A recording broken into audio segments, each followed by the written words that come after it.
kita sedang berceramah, bermakna kita sedang berkomunikasi.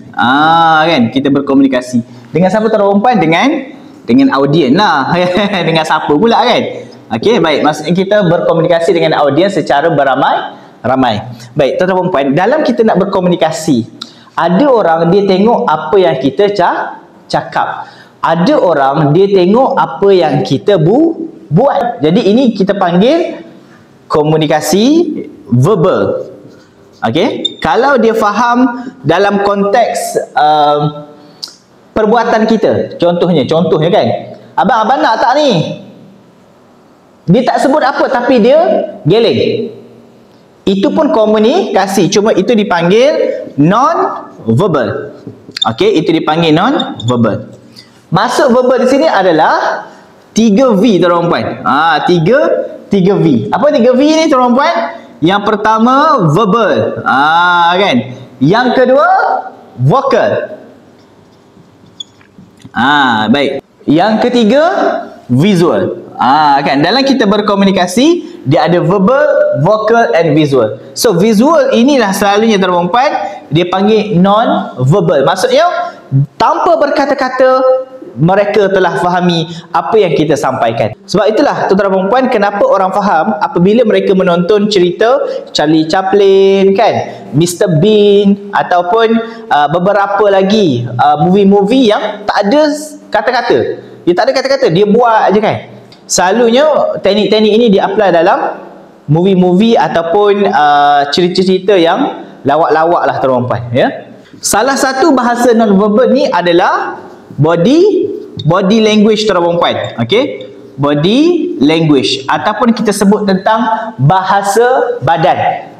Kan, bahasa badan. Ramai orang bila dia bercakap, itulah tuan-tuan puan kan, ada yang bercakap verbal saja, ada menggunakan vokal tadi variasi ataupun lantunan suara yang kita belajar lah ya, intonasi suara tadi. Visual tak ada. Contoh, abang faham ke tak ni? Faham. Gitu aja dia bagi. Betul tak? Kan tuan-tuan puan? Janganlah tuan-tuan puan. Orang tu dah bercakap brau dia bercakap. Kan? Orang tu dah bercakap panjang tuan-tuan puan. Tapi tak faham. Itu jadi masalah. Itu yang jadi ada miscommunication. Ingatkan dalam mesyuarat tu dah faham, rupanya tak faham. Begitu juga dengan audiens tuan-tuan puan. Kita dah berceramah, ingatkan dia dah faham, rupanya dia buat faham. Itu masalah tuan-tuan puan ya. Okey, baik. Tuan-tuan puan, bagaimana kita nak ada body language yang betul dalam kita berceramah? Tuan-tuan puan, ada beberapa perkataan yang bila kita sebut maka perlu ada visualization. Bila kita sebut maka perlu ada visualnya. Visualnya macam mana tuan-tuan puan? Contoh, kalau kita nak cakap benda tu sangat-sangat penting, tengok. Penting tuan-tuan puan. Maksudnya adalah gaya non-verbal yang menunjukkan penting. Ataupun kita nak cakap besar, tunjuklah tuan-tuan puan besar. Nak cakap itu kecil, cakaplah kecil. Nak cakap tinggi, tunjuk tinggi. Nak cakap rendah, tunjuk rendah tuan-tuan puan. Nak bercakap tentang keyakinan, nak bercakap tentang keberanian, dia menunjukkan kita bagaimana kita ke depan. Tuan-tuan dan puan, kan, tunjuk keberanian, tunjuk keyakinan. Sebab apa? Sebab selalunya kalau orang tu tak ada keyakinan yang tinggi, maka badan mereka akan ke belakang. Tuan-tuan dan puan, nampak? Dia jadi tapi kalau ke depan, tuan-tuan dan puan, dia tak jadi kan? Sebab apa? Dia dah berani. Sebab tu kita kena tunjuk body language, kena kuasai. Okey? Kalau kita tak kuasai sekalipun, kita tunjuklah kepada audien kita apa yang penting. Contoh kita nak sampaikan, ingat nak sampaikan dengan nak sampaikan. Nampak? Tuan-tuan. Okey?